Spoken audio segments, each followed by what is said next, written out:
स्वामिनीच्या YouTube चॅनलवरून ऐकायला विसरू नका. कथा नवरात्रीची.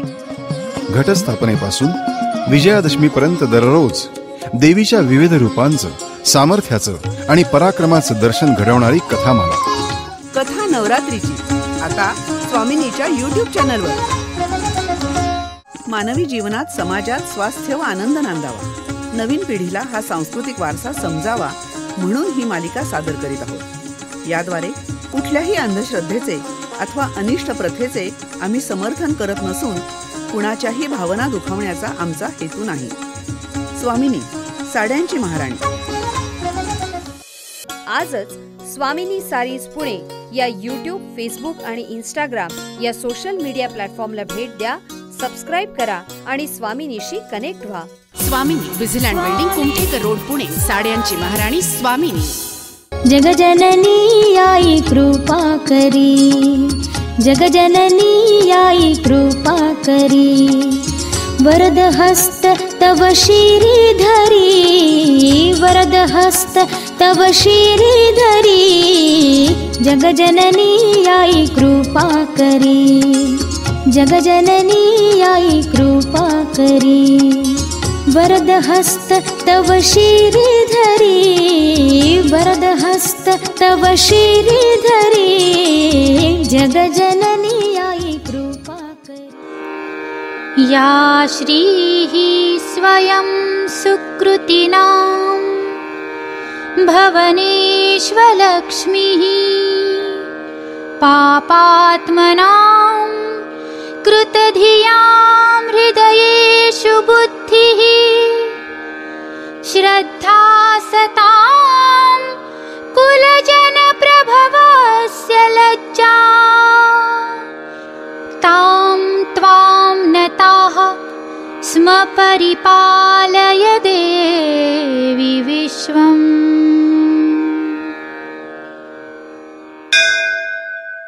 हे देवी, पुण्यवान मनुष्याच्या घरात लक्ष्मी, पापी मनुष्याच्या घरात अलक्ष्मी, विद्वानांच्या हृदयात बुद्धी, सज्जनांच्या हृदयात श्रद्धा, कुलवंतांच्या मनामध्ये उत्पन्न होणारी लज्जा, अशा स्वरूपाची तू, तुला आम्ही नमस्कार करतो. तूच या विश्वाचं पालन कर. हे देवी, तू शब्द स्वरूप आहेस. अत्यंत पवित्र असा ऋग्वेद, यजुर्वेद आणि उदित आणि रम्य गायनांनी परिपूर्ण सामवेद यांना आधारभूत आहेस. ही वेदत्रयी तूच आहेस. तू स्वयमेश भाग्यशाली आहेस. जगाचा योगक्षेम चालवणारी तूच आणि तूच भक्तांच्या मनातील चिंता दूर करणारी आहेस. देवी, मी ब्रह्मदेव तुला वंदन करतो. सर्व शास्त्रांचं तात्पर्य जाणणारी बुद्धी तू आहेस. दुर्गम अशा संसार सागरातून पार नेणारी अशी दुर्गा स्वरूपी नाव तूच आहेस. विष्णूच्या अंतःकरणात वास करणारी लक्ष्मी आणि शंकरानं अंगीकार केलेली गौरी सुद्धा तूच आहेस. इंद्र, विष्णू आणि ब्रह्मदेवांच्या स्तवनांनी गौरवलेली ही देवी या नवरात्री आपल्या घरी यावी, तिची कृपा नजर आपल्यावर राहावी म्हणून आपणही तिच्या स्तवनाचं पठण करायचं असतं. आजी, नवरात्री म्हणजे आजच नवरात्रीचा शेवटचा दिवस म्हणायचा का? याला काय म्हणतात? आज नवमी आहे.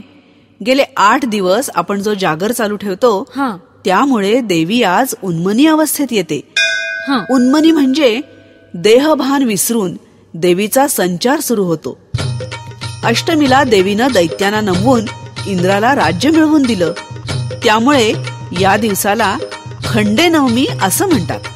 आजच घरातल्या सगळ्या धातूंच्या वस्तूंची पूजा करतात ना? शस्त्रास्त्रांची पूजा हा आजचा महत्वाचा विधी. याचं कारणही तसंच आहे.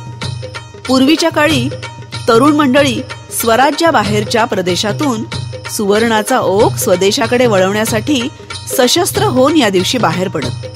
त्याचंच स्मरण म्हणूनही ही शस्त्रपूजा. आजी, या नवरात्रात एक वेगळंच वातावरण तयार होतं नाही?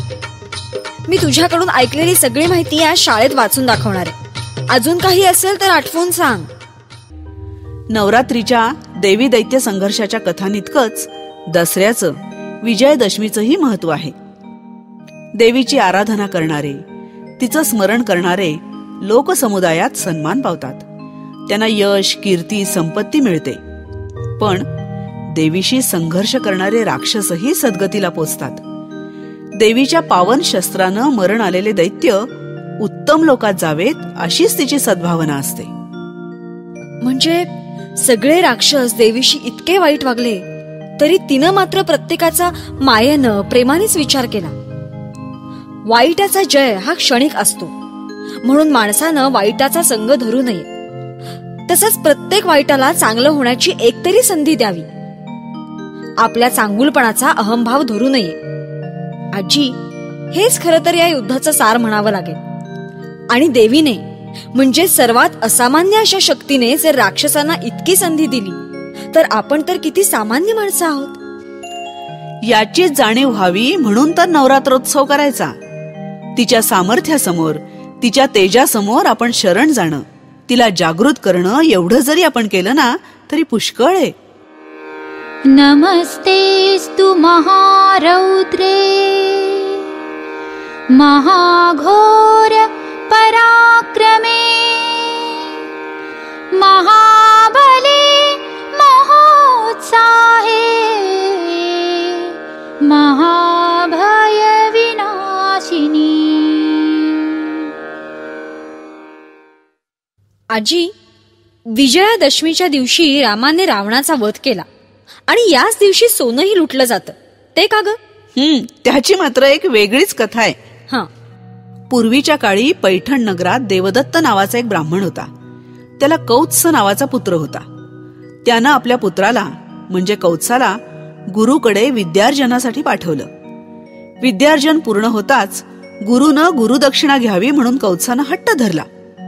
त्यावर ऋषी त्याला म्हणाले, तुला शिकवलेल्या 14 विद्यांपैकी प्रत्येक विद्येसाठी 1 कोटी अशा 14 कोटी सुवर्णमुद्रा मला दान कर, त्याही फक्त 3 दिवसात. एकाच व्यक्तीकडून एवढी संपत्ती आणि तीही केवळ 3 दिवसात? हे खूपच कठीण आहे. फक्त अयोध्येचा राजाच या कामी मदत करू शकेल हे जाणून कौत्स रघुराजाकडे गेला. त्यानं त्याची इच्छा बोलून दाखवली. राजाच्या खजिन्यात एवढं द्रव्य होतं? नाही, पण राजानं इंद्राशी युद्ध करून त्याचं धन जिंकून ते कौत्साला देण्याचं ठरवलं. ते कळल्यावर इंद्रानं स्वर्गातून सुवर्णमुद्रांचा वर्षाव केला. तो गावाबाहेरच्या शमी आणि आपट्याच्या वृक्षांवर. रघुराजाने त्यातल्या 14 कोटी सुवर्णमुद्रा कौत्साला गुरुदक्षिणा म्हणून दिल्या आणि उरलेल्या सुवर्णमुद्रा लोकांना घेऊन जाण्यास सांगितलं. आजी, ही गोष्ट मला खरंच माहिती नव्हती. अच्छा, म्हणून आपण आपट्याची पानं लुटतो का? हा दिवस विजयादशमीचा होता. तेव्हापासून सुवर्णमुद्रा म्हणून आपट्याची पानं लुटण्याची प्रथा प्रचलित झाली. आजी, आपल्या गावाकडे दसऱ्याच्या दिवशी देवीची मिरवणूक वगैरे काढतात ना? या दिवशी गावात वाजत गाजत देवीची मिरवणूक काढली जाते. तिला गावच्या वेशीबाहेर नेलं जातं.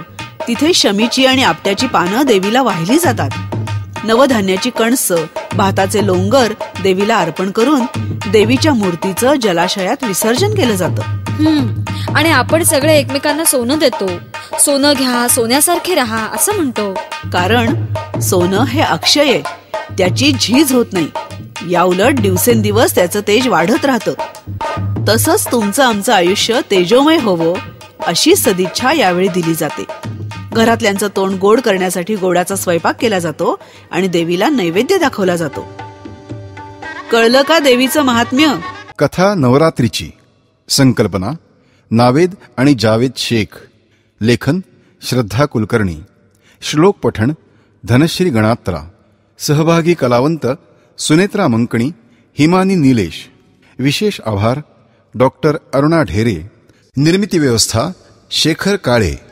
घटस्थापनेपासून विजयादशमीपर्यंत आकाशवाणीच्या पुणे केंद्रावरून सकाळी 10 वाजता जरूर ऐका साड्यांची महाराणी स्वामिनी द्वारा प्रायोजित कथा नवरात्रीची. स्वामिनी, विझिलँड बिल्डिंग, कुमठेकर रोड, पुणे. साड्यांची महाराणी स्वामिनी.